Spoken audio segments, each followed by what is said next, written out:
18 months after the massacre at Kepler 442c, High Commander Vorthak's flagship drifted powerless in the ruins of the Vextar home system. The once mighty capital world below showed the scars of war, but careful observers would notice something strange. The cities were damaged but not destroyed.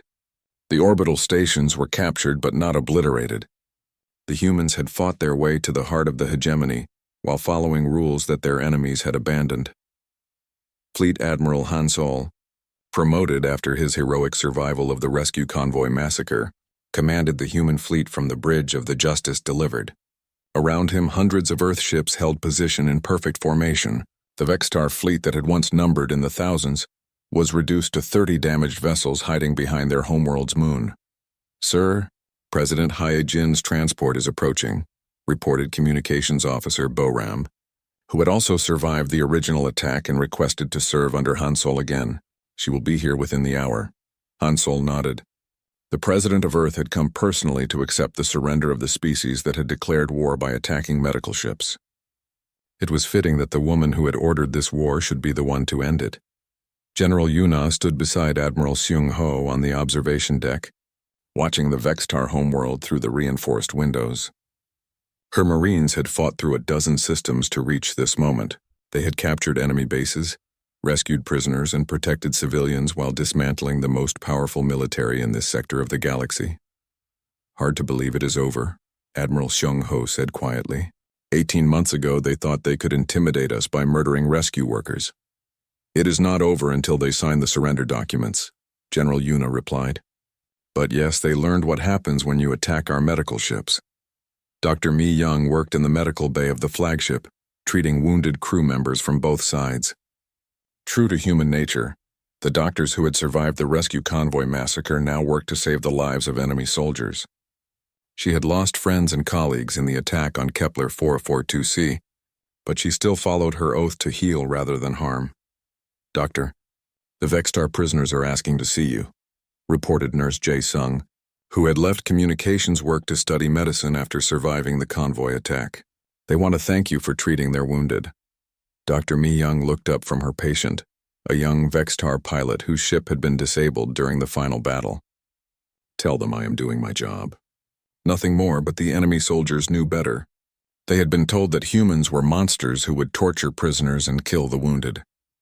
Instead, they found doctors who worked around the clock to save lives, regardless of which species those lives belonged to. President Hyejin's transport docked with the flagship exactly on schedule. She walked through corridors lined with human crew members who had fought across the galaxy to reach this moment. Each person she passed had lost friends or family to the Vextar attack. Each had chosen to fight according to human principles rather than alien barbarism. "Admiral Han Sol," she said as she entered the bridge. "Status report. Madam President, all Vextar military forces in this system have been neutralized. High Commander Vorthak has requested a meeting to discuss surrender terms. The planetary defense grid is offline, and all orbital facilities are under our control." President Hyejin looked at the planet below. Millions of Vextar civilians lived there, going about their daily lives while their government's war machine collapsed around them. The humans could have bombarded the cities from orbit, but they had chosen a harder path. "Casualties?" she asked. Admiral Dong Hyun consulted his reports. 17,000 human military personnel killed in action, 3,000 wounded. Enemy military casualties are estimated at 400,000 killed, with 2 million captured. Civilian casualties? Fewer than 50,000 across all combat zones, General Yuna reported with quiet pride. Our forces followed strict rules of engagement. No attacks on civilian targets, no bombardment of cities, no destruction of infrastructure needed for daily life. President Hyejin felt a mixture of sadness and satisfaction. Every human death was a tragedy, but they had fought a clean war against an enemy that had started with the murder of medical personnel. They had proven that victory did not require abandoning their humanity. "Bring High Commander Vorthak aboard," she ordered. "It is time to end this." 30 minutes later, the Vextar leader was escorted to the main conference room. He was an older alien, his carapace scarred from decades of military service. He had expected to die in this final battle, but the humans had disabled his ship instead of destroying it. President Hyejin sat across from him at the conference table. Admiral Hansol and General Yuna flanked her, while Dr. Mi Young sat nearby as a reminder of the medical personnel who had died in the attack that started this war. High Commander, President Hai Jin began. Your government attacked a clearly marked medical convoy engaged in humanitarian operations. You murdered doctors, nurses, and the civilians they came to save. You have lost the war that your actions began. Vorthak looked around the room at the humans who had defeated his empire. These were not the weak creatures his intelligence reports had described. They had demonstrated military capabilities that surpassed anything the hegemony possessed. Your species fights unlike any other, he said slowly. You could have destroyed our worlds, killed our civilians, enslaved our people. Instead, you captured our military and protected our families. Why? Dr. Mi Young leaned forward. Because we are not you. We do not murder medical personnel. We do not target civilian shelters. We fight when we must, but we remain human. President Hyojin placed a tablet on the table containing the surrender terms. The hegemony of Vextar is dissolved effective immediately. Your military forces will be disbanded and your weapons destroyed. War crimes tribunals will prosecute those responsible for the attack on the rescue convoy. Vorthak read through the terms, expecting harsh punishment for his people. Instead, he found detailed plans for reconstruction aid, medical assistance, and economic development programs. You offer to help rebuild what your war destroyed? He asked in confusion. We offer to help your people build something better, President Hai-Jin replied. The hegemony chose conquest and murder. Your civilians can choose cooperation and peace. Admiral Hansol activated a wall screen showing the memorial being built on Kepler 442c. The colony had been restored, and families again lived and worked there. But at the center of the main city stood a monument listing the names of every person killed in the rescue convoy and the original colony. 88,000 people died because your government decided to send a message, Hansol said quietly. The message you sent was that you did not value human life. The message we are sending back is that we value all life, even yours. Captain So Young, who had survived the destruction of her ship and now commanded a relief fleet, would lead the reconstruction efforts on former hegemony worlds. The same humans who had fought to destroy the Vextar military would now work to rebuild their civilization. Vorthak picked up the electronic pen to sign the surrender documents. His hand shook slightly as he realized the full implications of what had happened. His people had attacked a rescue convoy and awakened something they never should have challenged. My intelligence officers told me humans were weak because you helped others instead of conquering them, he said. They were wrong. No, President Hyojin corrected. They were exactly right. We help others instead of conquering them. That is why we are stronger than you ever imagined. The surrender ceremony was broadcast across the galaxy. Species that had watched the war with interest now understood that a new power had emerged. The humans had fought with honor against an enemy that had shown none. They had won completely while maintaining their principles. Admiral HFY, the officer who had ordered the original attack on the rescue convoy, sat in a detention cell awaiting trial for war crimes. He had expected the humans to execute him immediately. Instead, he had lawyers, medical care, and regular meals while legal experts from across the galaxy prepared for the most important trial in interstellar history. On Earth, families of the rescue convoy victims watched the surrender ceremony with mixed emotions. Their loved ones would never come home, but their sacrifice had led to something unprecedented. A war fought and won without losing the values that made humanity worth defending. The memorial on Kepler 442c bore a simple inscription: Never again will rescue ships burn while humanity draws breath. The words were carved in stone, but the promise was written in the hearts of every human who served in the fleet that had brought justice to the galaxy. The war was over. The hegemony of Vextar was finished, and the galaxy had learned that the most dangerous enemy was not the one who enjoyed violence, but the one who hated it and would use it anyway to protect the innocent. Humanity had gone to war to defend their medical ships and had emerged as the protectors of peace itself. 6 months after Earth declared war, the galaxy was in shock. The Vextar hegemony had expected human diplomats begging for peace. Instead, human warships appeared simultaneously at 17 different hegemony worlds, striking with precision that seemed impossible. Admiral Dong-hyun commanded the largest fleet from the bridge of the dreadnought Terra's Vengeance. His ships surrounded the Vextar military base at Rigel 7, cutting off all escape routes. The base that had trained the crews who attacked the rescue convoy was now trapped and helpless. All Vextar vessels, this is Admiral Dong Hyun of the Earth Fleet. He broadcast on all frequencies. You have 30 minutes to surrender unconditionally. Any ship that attempts to flee will be destroyed. Any ship that fires weapons will be destroyed. Choose wisely. The Vextar base commander, Admiral Thekmore, looked at his tactical display in disbelief. How had the humans moved so many ships so quickly? His intelligence report said Earth had only a few hundred vessels. But the force surrounding his base was massive.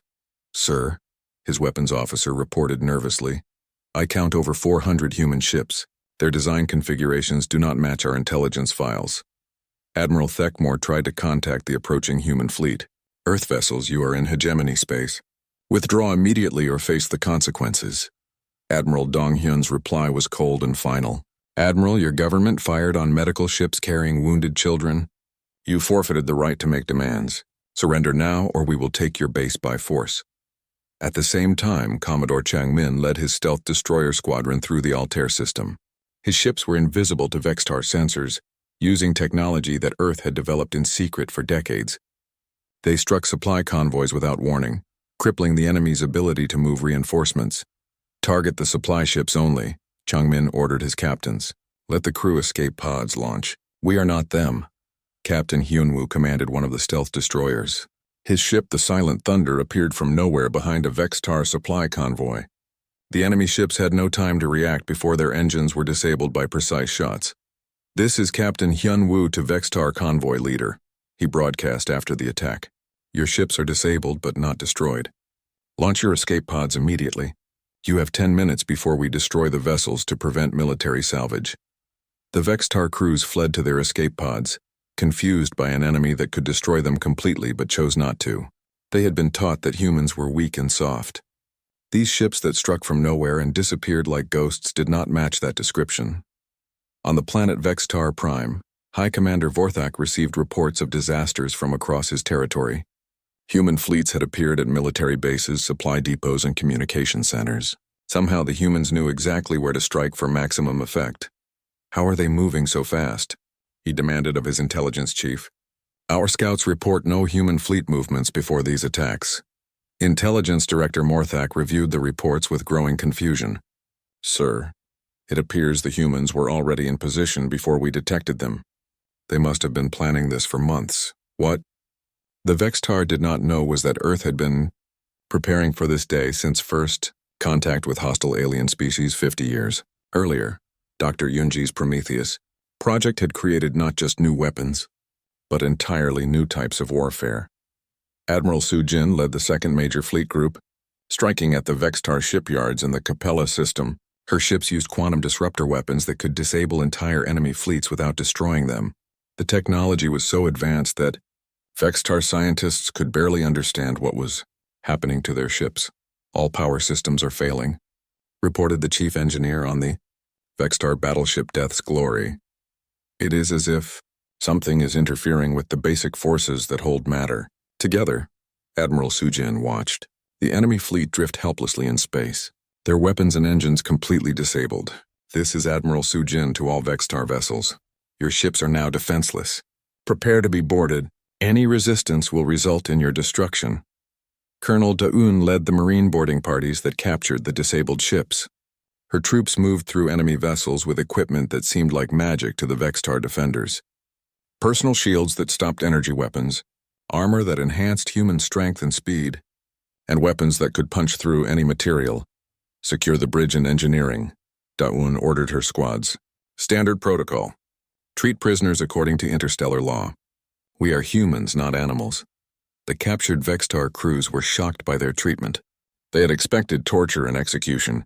Instead, they received medical care for their wounded and proper food and shelter. The humans fought like demons but treated prisoners with dignity. What terrified the Vextar most was that the humans seemed to know everything about their military. Captain Sungmin's cruiser Earth's Hammer intercepted coded Vextar communications and responded with perfect counter-moves before the enemy could react. They know our battle formations. Admiral Rethkol reported to High Command. They know our supply routes. They know our communication codes. It is as if they have been watching us for years. They had. Earth's intelligence services had been monitoring the Vextar hegemony since their first expansion began. Every ship design, every tactical doctrine, every military base had been cataloged and analyzed. When war came, humanity was ready. But the most surprising thing to the other species in the galaxy was how the humans fought. They destroyed military targets with ruthless efficiency, but they went to extraordinary lengths to protect civilians. Special Operations Commander Jinnah led rescue missions into war zones, saving Vextar families from the crossfire. Civilian transport detected in the combat zone, Jinnah's sensor officer reported during the battle for the Vega system. All units, cease fire in Sector 7, Jinnah immediately ordered. Escort the civilian ship to safety before resuming operations. General Yunna's Marine forces followed the same principles. They captured Vextar military bases but used their own medical supplies to treat enemy wounded. They destroyed weapons factories but evacuated the workers first. Sir, the human forces have taken the munitions plant on Kepler 186b, reported a Vextar intelligence officer. But they airlifted all 3,000 workers to safety before the assault began. High Commander Vorthak struggled to understand an enemy that fought with such contradictions. They are destroying our military completely, but they refuse to harm our civilians. What kind of warriors are these? Dr. Yunji's advanced weapons proved devastating to Vextar forces. Kinetic bombardment systems could crack the surface of planets from orbit. But they were used only against military targets that had been evacuated first. Stealth fields rendered entire fleets invisible until they chose to attack. Quantum computers predicted enemy movements before the Vextar commanders had even decided what to do. The Vextar had started this war believing humans were weak because they helped others instead of conquering them. Now they faced an enemy that combined advanced technology with terrifying efficiency. The humans fought like they did everything else, with careful planning, superior equipment, and an unshakable moral code. Within 6 months, the mighty hegemony of Vextar was crumbling. Their fleets were scattered, their bases captured, and their supply lines cut. The humans had proven that peaceful intentions did not mean military weakness. They had shown the galaxy what happened when a species dedicated to saving lives was forced to take them instead. Admiral HFY, the officer who had ordered the attack on the rescue convoy, found himself trapped in his home system with the remnants of his once proud fleet. Human ships surrounded him on all sides, waiting for his surrender. The galaxy watched in amazement as humanity demonstrated a new kind of warfare, total military victory achieved without losing their moral foundation. They were about to learn that the most dangerous enemy was not the one who enjoyed killing, but the one who hated it but would do it anyway to protect the innocent. The escape pod carrying Captain Han Sol reached Earth space 72 hours after the massacre. His face was burned, his uniform torn, but his eyes burned with purpose as he spoke to the emergency council. The recording from Communications Officer Jae Sung played on screens around the room, showing medical ships exploding while broadcasting surrender signals. President Hai-Jin of the United Earth government sat at the head of the table, her face growing harder with each frame of the recording. Around her, the most powerful people in human space watched their rescue workers die over and over again. The footage showed children's evacuation ships being targeted deliberately, medical symbols clearly visible before they disappeared in balls of fire. How many confirmed dead? Asked General Yunna of the Earth Marine Corps. 52,000 civilians on the planet, Han Sol replied, his voice steady despite his exhaustion. 36,000 rescue personnel in the convoy. Total casualties: 88,000 men, women, and children. Fleet Admiral Dong Hyun studied the tactical data from the black boxes. These Vextar ships used coordinated attack patterns. This was not random piracy. This was a military operation designed to send a message. The recording continued playing. Energy beams struck medical transports marked with red crosses. The universal symbol for medical aid, recognized by every civilized species in the galaxy, meant nothing to the attackers. Admiral Seung Ho of the Deep Space Navy leaned forward. Sir, we have confirmation from 3 separate sources. The attacking fleet belonged to the hegemony of Vextar. They claim humans are expanding too aggressively into their territory. Their territory? President Hai-Jin's voice was quiet, but everyone in the room could hear the anger underneath. Kepler 442c was a legally established human colony. We purchased mining rights from the Planetary Council 20 years ago. Minister Kyung-soo, the head of diplomatic relations, cleared his throat nervously. Perhaps we should attempt negotiations, send a message demanding explanations and reparations. The room fell silent. Every person there looked at the minister as if he had suggested they surrender Earth itself. Captain Hansol stood up slowly. His legs shook from his injuries, but his voice was strong. Sir, with respect, you cannot negotiate with people who target medical ships. These aliens fired on rescue workers who were trying to save children. They bombed a civilian colony after destroying the ships that came to help. Dr. Mi Young, who had also survived in one of the escape pods, activated another section of the recording. This is what they did after destroying our convoy. Screens showed the orbital bombardment of Kepler 442c. Energy. Beams struck emergency shelters where families huddled, together waiting for rescue. The aliens made sure no witnesses remained on the planet's surface. They wanted to send a message, General Yuna said grimly. The message is that humans are not welcome in their territory. They believe killing rescue workers will make us afraid to help our own people. President Hyejin stood up and walked to the large window overlooking Earth's capital city. Millions of people lived below, going about their daily lives, unaware that their government was about to make the most important decision in human history. Admiral Dong Hyun, she said without turning around, what is our current military capability? The fleet admiral consulted his tablet. We have 600 active ships in the regular fleet, 200 more in reserve. The Marine Corps has 3 million active personnel, with 5 million in reserves. And our special projects? Admiral Dong Hyun glanced around the room. Some information was too sensitive even for this council. The Prometheus project has 12 prototype vessels ready for field testing. Dr. Yunji reports that all experimental weapon systems are operational. President Hyejin turned back to face the room. For 50 years we have explored space peacefully. We have built trade relationships with dozens of species. We have shared our technology and knowledge freely. When other worlds faced disasters, we sent help without asking for payment. She activated the wall screen, showing a map of human space. We have never started a war. We have never attacked civilian targets. We have never fired on medical ships. The recording played one more time. The Mercy's light, clearly marked with medical symbols vanishing in a flash of alien weapons fire. The Vextar hegemony has declared war on us by their actions. President Hyejin continued. They have shown us what they think of human life. They have demonstrated that they do not respect the basic laws that govern civilized behavior. Minister Kyung-soo tried once more, but surely we can find a diplomatic solution.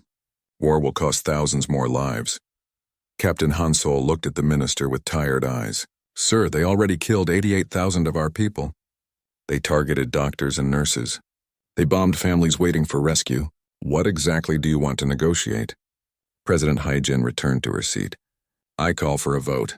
All in favor of declaring war on the hegemony of Vextar? Every hand rose except one. Minister Kyung-soo sat with his hands folded, looking around the room in shock.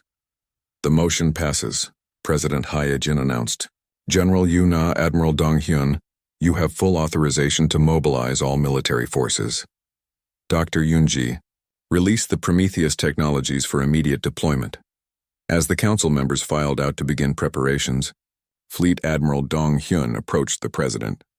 Ma'am, the Vextar hegemony has over 2,000 warships. They control 40 star systems. This will not be an easy war. President Hyejin looked at the now empty screen where the massacre footage had played. Admiral, they fired on medical ships carrying children. They bombed civilian shelters. Easy or hard does not matter anymore. We are going to end them. Across human space, reserve fleets began emerging from hidden bases. Ships that officially did not exist powered up weapons that had never been tested in combat.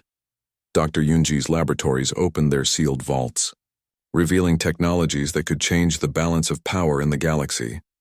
Reserve Fleet Commander In-soo received his orders while his ships were still hidden in the asteroid fields of the outer system. Prometheus command to all units. Operation Justice is authorized. Repeat, Operation Justice is authorized. The Vextar hegemony had sent their message by attacking a rescue convoy. Now Earth would send their reply. Admiral HFY, celebrating his victory over the human medical ships, had no idea that he had just awakened something that should have been left sleeping. 18 hours after the footage reached Earth, President Hyejin signed the formal declaration of war. The document was brief and simple. The hegemony of Vextar has committed acts of war against Earth and her colonies. by attacking marked medical vessels engaged in humanitarian operations. A state of war now exists between our peoples. The galaxy was about to learn that there was a difference between humans who explored space in peace and humans who went to war. The Vextar were about to discover why Earth's military kept so many secrets, and why humanity had survived every challenge they had ever faced. The rescue convoy was gone, but their sacrifice would not be forgotten. Earth was going to war. The first shot came without warning. A brilliant beam of energy struck the medical transport Mercy's Light directly in its center. The ship carrying 3,000 doctors and nurses simply vanished in a ball of fire and metal fragments. Captain Hansol watched in horror as pieces of the destroyed ship scattered across space. "All ships, evasive maneuvers! Return fire!" But the rescue convoy had no weapons to return fire with. These were medical ships built to save lives, not take them. Their only defenses were basic shields meant to protect against space debris, not military-grade weapons. The unknown fleet opened fire with coordinated precision. Admiral HFY, commanding from his flagship, had decided that the human expansion into this sector must end. He would use these so-called rescue ships as an example to the rest of the galaxy. "Target their engines first," HFY ordered his weapons officers. "Let them know they cannot escape. Then destroy them slowly." Captain So Young of the transport, Hope's Embrace, tried desperately to reach the planet's surface. Her ship carried engineering equipment that could restore the colony's power systems. If she could just reach the atmosphere, maybe some good could come from this disaster. "Engineering teams to evacuation pods," she announced over her ship's communication system. "If we cannot land the ship, we will land ourselves." But the alien weapons found her ship before she could deploy the pods. Plasma cannons burned through her hull like hot knives through paper. So Young had just enough time to send a final message to Earth before her ship exploded. On the Compassion's dawn, Communications Officer Jae Sung worked frantically to record everything. His fingers flew over his console, capturing sensor data and enemy ship signatures. If anyone survived this attack, Earth needed to know what happened here. "Captain, the Golden Hope is gone," Boram reported, her voice breaking. "The medical star is taking heavy damage. Captain Kim's ship just lost life support." Dr. Mi Young ran through the corridors of their ship, treating wounded crew members as explosions shook the walls around her. Smoke filled the air, and sparks flew from damaged electrical systems. She moved from patient to patient, doing what she could with limited supplies while their ship died around them. "Medical team to Section 7, she called over the intercom. "Multiple casualties from the engine room." In engineering, Chief Taeho rerouted power to the shields, trying to keep them alive for a few more minutes. His hands moved automatically over the controls while his mind struggled to understand what was happening. These were medical ships. Everyone in the galaxy knew the symbols painted on their hulls. Who would attack doctors and nurses? "Shield power at 30%, he reported to the bridge. "I cannot give you much more, Captain." Commander Woojin coordinated damage control teams throughout the ship. Men and women ran through corridors filled with smoke and debris, trying to repair systems faster than the enemy could destroy them. It was a losing battle, but they fought anyway. "Section 12 is sealed off," Woojin reported. "Fire suppression systems are working, but we lost the backup medical bay." Hansol tried one more time to contact the attacking fleet. "Please, we are a medical convoy. We carry no weapons. We came here only to save civilian lives. Why are you doing this?" The answer came not in words, but in actions. 3 more energy beams struck his ship, overwhelming the shields and tearing massive holes in the hull. Atmosphere rushed out into space, taking equipment and people with it. The alien admiral watched the destruction with satisfaction. These humans had spread too far into space. They built colonies on worlds that should belong to the hegemony of Vextar. This attack would teach them to stay in their own small corner of the galaxy.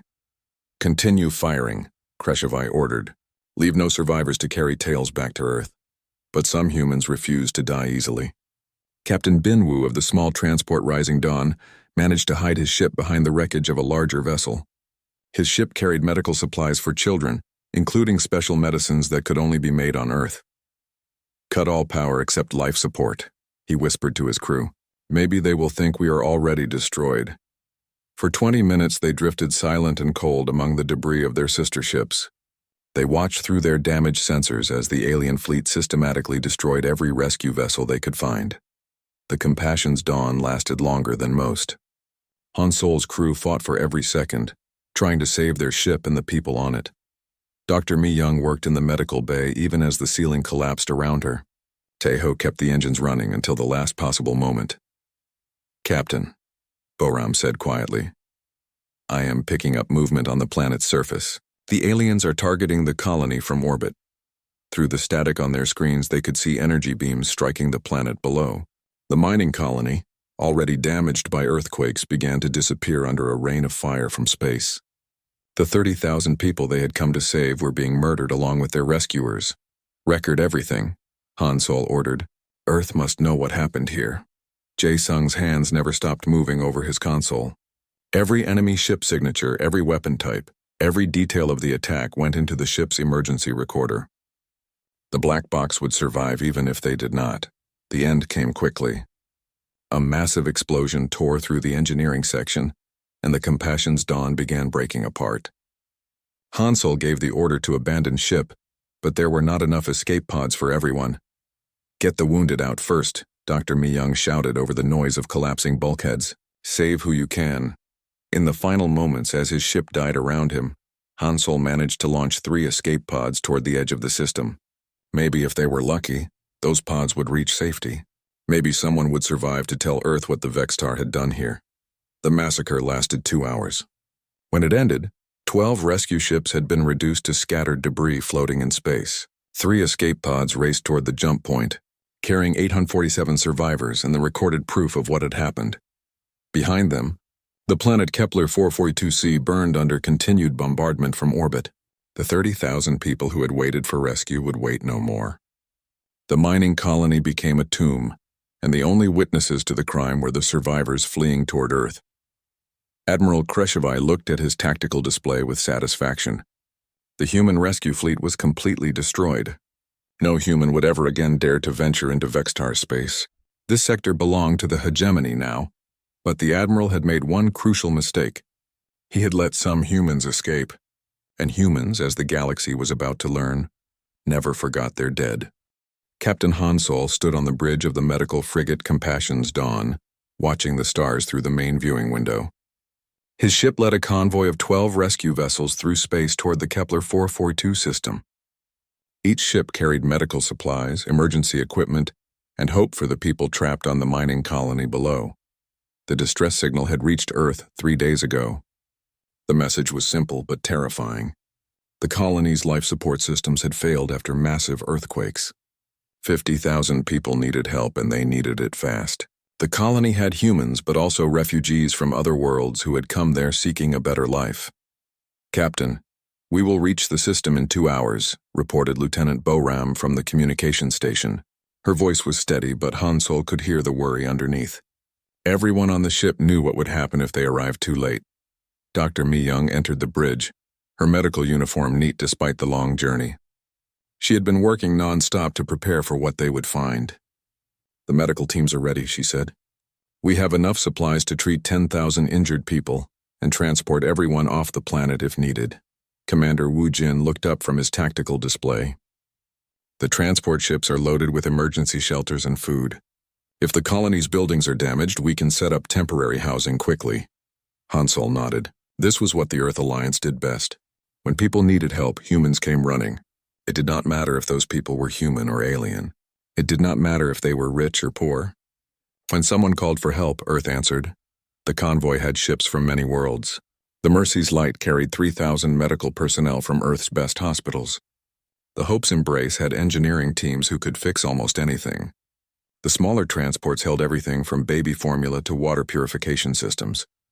"Sir, we are receiving the colony's beacon," Boram announced.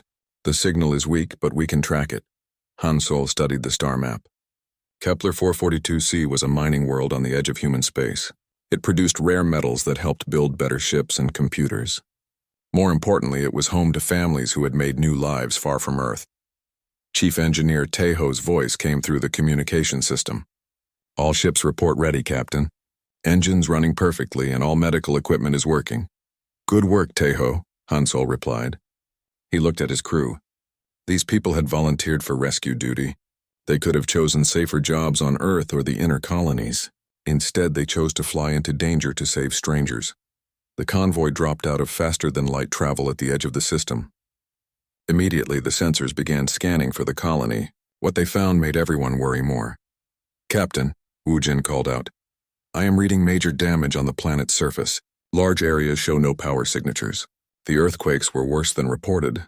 Dr. Mi Young moved to look at the scanner readings. "The main hospital is completely dark. They will need everything we brought and more." Hansol opened a channel to all ships in the convoy. "This is Captain Hansol to all vessels. What we see below is bad, but we have saved people from worse situations. Follow your assigned roles. Medical teams prepare for mass casualties. Engineering teams get ready to restore power and life support. Transport crews prepare for full evacuation if necessary." Voices responded from all 12 ships. Captains and doctors, engineers and pilots all ready to risk their lives for people they had never met. This was humanity at its best. The convoy began moving toward the planet. The mining colony sat on the largest continent, or what was left of it. The earthquakes had split the ground in many places. Several of the colony's domed cities had cracks in their protective shells. "I am picking up life signs," Boram reported. "Concentrated in the emergency shelters. Maybe 30,000 people, but the readings are unclear." "At least 30,000 survived," Myung said quietly. "We can save 30,000 lives today."